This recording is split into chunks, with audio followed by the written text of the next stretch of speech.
keempat akan melakukan tugas wawancara tugas bahasa Indonesia. Sebelumnya izinkan kami perkenalkan diri terlebih dahulu. Perkenalkan, nama saya Nida Fitnawah sebagai pewawancara. Perkenalkan, nama saya Ratu Julia sebagai pewawancara. Perkenalkan, nama saya Ratu Julia sebagai pewawancara. Sekian dan terima kasih. Assalamualaikum warahmatullahi wabarakatuh. Kami dari kelas 1043 ingin mewawancarai Bu Messi mengenai tentang biografi. Sebelumnya, kami ingin bertanya siapakah nama lengkap Ibu? Oke, pertama-tama salam untuk semuanya. Terima kasih 1043 ya. Yang mempercayakan Ibu untuk memberikan biografi singkat Ibu ya. Jadi di sini pertanyaan yang pertama adalah siapa nama Ibu kan gitu ya. Nama lengkap Ibu ya, Messi Anggriani Indah Sari. Baik. Yang kedua, di manakah Ibu lahir? Ibu lahir di Mancu, tepatnya di Bah Jambi. Tanggal, bulan, dan tahun berapakah Ibu lahir? Oke, tanggal lahir Ibu tanggal 21 Mei 1992. Berapakah usia Ibu sekarang? Jadi kalau usia Ibu sekarang kurang lebih 31 tahun. Di mana alamat rumah Ibu? Kalau alamat rumah Ibu sekarang di Jalan Medan, kilometer 10,5 ya, atau lebih tepatnya di Gang Masjid. Apa yang ya? Maaf ya Bu. Apa yang menjadi hobi Ibu sekarang? Hobi Ibu ngurus anak, karena Ibu udah nikah ya. Hobi Ibu kalau selain ngurus anak, masak, baca buku, itulah yang sekarang Ibu kerjakan. Kalau boleh tahu siapakah nama kedua orang tua Ibu?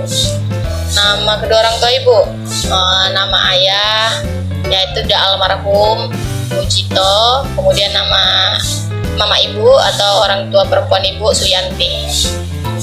Dalam satu keluarga Ibu ada berapa saudara Bu? Kalau Ibu dalam satu keluarga ada 5 bersaudara dan Ibu anak yang pertama. Itu terdiri dari misalnya berapa anak laki-laki? Kalau anak laki-laki orang Ibu ada 3, anak perempuan ada 2. Apakah Ibu sudah menikah? Sudah. Kalau misalnya Ibu sudah menikah, bolehkah kami menanyakan nama suami atau anak Ibu? Oke, kita mulai dari nama suami Ibu ya. Nama suami Ibu Paima Rahmat Fadila. Setelah Ibu mempunyai 2 orang anak. Yang pertama perempuan, Syiisla Aika Fadila. Dia berumur 4 tahun sekarang.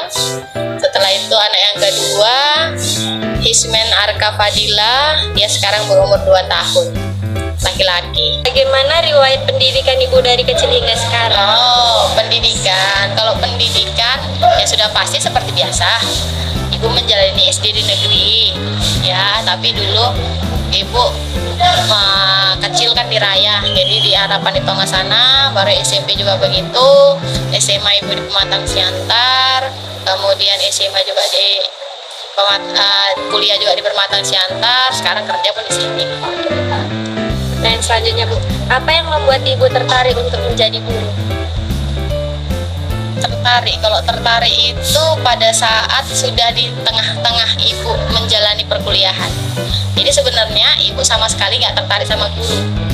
Pertama kali Ibu tertarik itu setelah melakukan PKL atau PPL yang sekarang kalau misalnya kamu lihat Ibu PPL kalian di kelas. Nah, disitulah Ibu mulai tertarik bahwa mengajar itu seperti ini. Jadi sebenarnya kalau masalah mengajar, Ibu itu sudah bekerja itu sejak SMA dan mengajar privat, contohnya Ibu mengajar les di bimbel contohnya. Jadi masih dalam ruang lingkup mengajar tapi tidak didalami yang mengajar sekadar mengajar.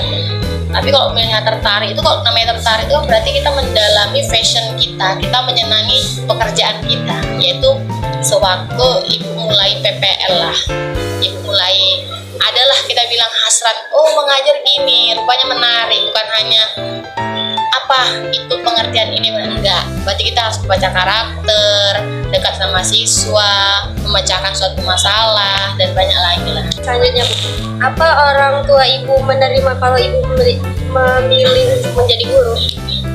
Pasti menerima, karena orang tua ibu termasuklah almarhum ayah ibu yang mensupport ibu dan menunjukkan bahwa oh kamu harus jadi guru, karena almarhum ayah saya juga guru kan gitu ya.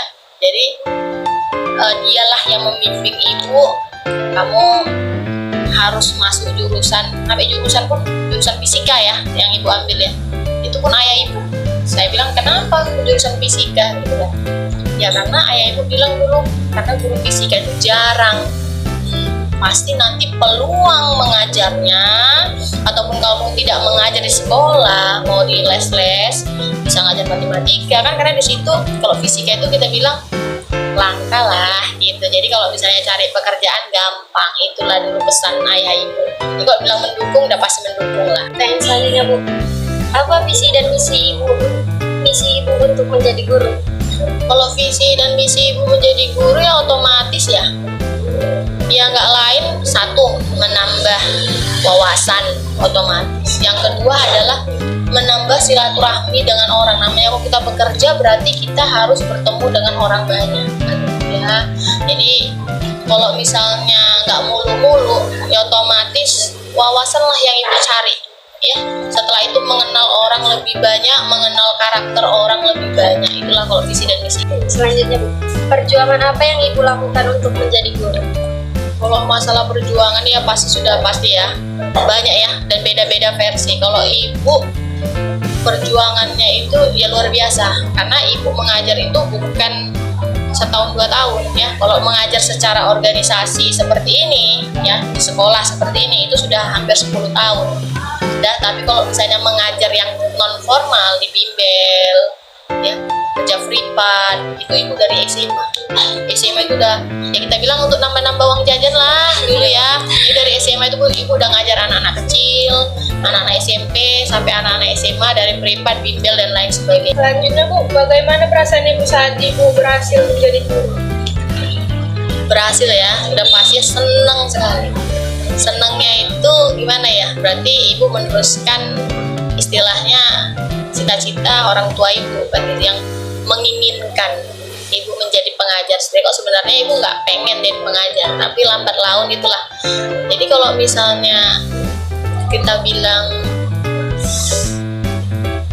rasa happy itu ya happy sekali ya, happy, senang, bersyukur, alhamdulillah, karena kita bilang walaupun lah gaji guru itu kan nggak seperti pekerjaan lain ya yang banyak biaya atau apa, tapi kalau ibu pandang secara personal, guru itu adalah si pembaca karakter, membuat anak itu sukses, membuat anak itu senang, gembira dan lain sebagainya. Jadi luar biasa lah kalau ibu bilang, luar biasa, bersyukur dan senang lah bisa jadi guru sekarang. Terus bagaimana cara Ibu untuk memahami karakteristik belajar setiap peserta didik kelas? Kalau misalnya membaca karakteristik siswa ya sudah pasti ibu yang walaupun sudah 10 tahun mengajar ya pasti banyak kendala satu, karena sudah pasti ibu harus belajar dari senior ibu. Kalau misalnya kalau senior kayak Bu Misma, Bu Nurhaya itu kan udah 25 tahun, bahkan ada yang 35 tahun mengajar. Itu pun kadang-kadang karena kita bilang kan setiap tahun anak yang masuk ke sekolah itu kan berbeda-beda karakter. Setelah itu sifat-sifatnya berbeda, kemauannya berbeda, dan zamannya berbeda. Misalnya lah, kalau kalian ini kan seperti yang lahir di era digital. Jadi ibu pun atau pamong pun harus kita bilang belajar lagi. Jadi nggak gampang ibu, ya terutama lah ibu sudah pernah ngajar di SMP, ibu sudah pernah ngajar di teknik, ibu sudah pernah ngajar di SMA ya sekarang ya. Dan 3 bagian ini sudah pasti berbeda anaknya. Di SMP dulu ibu bagaimana, di teknik itu pun bagaimana cara mengajarnya, di SMA juga sekarang bagaimana mengajarnya ya. Jadi berbeda-beda ya, terlihat bagaimana kondisinya ya. Walaupun ibu bilang sekarang ibu belum menguasai, tapi sekarang ibu tetap belajar. Jadi tidak ibu bilang udah bisa membaca karakter, belum, karena salah. Ibu masih tetap belajar lah membaca karakter hingga sekarang. Selanjutnya, Bu, bagaimana cara mengetahui tingkat pemahaman peserta didik kami terhadap materi yang telah diajarkan? Kalau misalnya itu ya sudah pasti karena pengalaman ya. Nah, pengalaman, jadi lama-lama ibu udah ngerti mana siswa yang mengerti pelajaran, mana yang enggak. Itu ya sudah pasti adalah pembelajaran sistemnya sendiri. Kalau misalnya ibu bilang namanya istilahnya pembelajaran pedagogi. Jadi kita membaca raut muka siswa, ya. Itu ada pembelajaran sendiri kalau nanti kau kuliah, ya. Bagaimana kalau orang berbohong, bagaimana kalau orang misalnya mengerti atau tidak. Jadi karena apa ya, pengalaman juga, karena memang tiap hari di depan, tiap hari menghadapi siswa yang bermacam-macam, membaca karakter siswa, jadi lama-lama kayak ngerti sendiri gitu. Oke. Nah, menurut Ibu apa kunci kesuksesan itu? Kalau kunci kesuksesan sudah pasti adalah bekerja keras. Ya, ini kalau ibu bilang untuk kalian lah, ya. Ibu juga belum sukses, tapi ibu akan belajar untuk sukses terus kan gitu ya. Jadi kalau untuk kalian itu ya sudah pasti harus tetap bekerja keras, ulet, disiplin. Itulah paling penting. Dan jangan lupa berdoanya sesuai agama dan kepercayaan kita masing-masing, ya. Nggak lepas dari itulah, ya. Nggak mungkin orang mau sukses itu kalau kita masih malesan, nggak ada.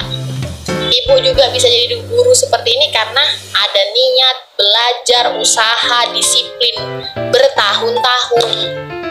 Nggak ada yang misalnya 1 bulan belajar apa besok juara 1, nggak ada, ya. Jadi sukses itu nggak instan.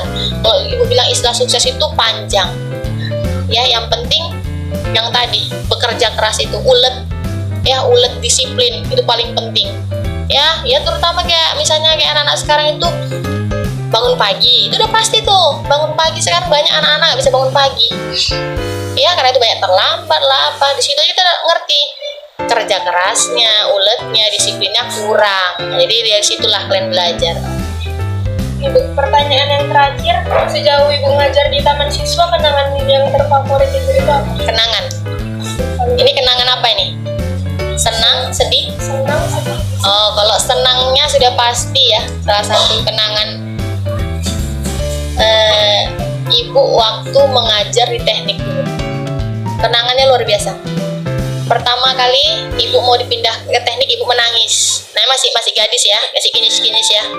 Ibu menangis waktu dipindahkan ke teknik. Kenapa? Ibu udah membayangkan kalau ngajar di teknik itu waktu udah wah ngeri kali tuh. Ya, karena muridnya laki-laki sih. Karena gini, ibu teringat kenangan yang dulu waktu PPL.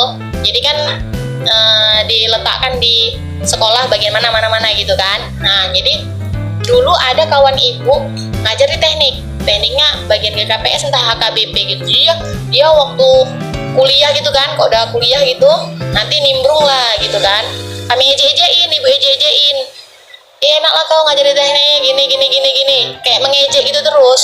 Kalau aku ngajar di teknik nggak mau lah. Itulah yang namanya perkataan adalah doa. Betul, berapa tahun kemudian terjawab. Ibu merasakan bagaimana mengajar di teknik dan luar biasa. Kalau dibilang kenangan apanya di situ, kenangan manisnya, kenangan buruknya di situ. Ibu menangis itu, mau dipindahkan, nangis. Bukan masalah ngajarnya, takut ngajarnya. Karena kalau waktu zaman ibu ngajar kemarin kan di teknik itu bukan yang kayak gitu. Sekarang kecil-kecil ya. Dulu ya ampun, berbulu kaki, berjenggot ya. Lebih besar dari ibu, tinggi-tinggi, ya. Jadi kalau kenangan buruknya sih nggak ada ya. Kalau kenangan buruk itu kayak mana ya? Yang membuat ibu membekas tuh kayaknya nggak ada lah, biasa-biasa aja. Karena kalau misalnya kenakalan, canda-candaan, marah itu biasanya itu. Ya, kalau misalnya ibu marah sama siswa ya udah biasa. Kalau namanya anak-anak ya biasa nakal. Ya kalau nggak nakal ya namanya nggak anak-anak. Ya kalau misalnya anak-anak itu flat aja setiap kelas, ya nggak ada marah-marahnya kan kayak enak juga ya, nggak ada merepetnya ya. Nah, jadi kurang juga. Jadi kalau masalah kesan manis, kesan apa, campur aduk lah ya di situ ya. Nah, jadi semuanya indah lah pada waktunya. Dan kita bilang ibu mengambil porsinya masing-masing. Iya, oke. Terima kasih kepada Ibu Messi yang sudah meluangkan waktunya untuk kami wawancarai. Sekian dari kami. Assalamualaikum warahmatullahi wabarakatuh. Waalaikumsalam warahmatullahi wabarakatuh.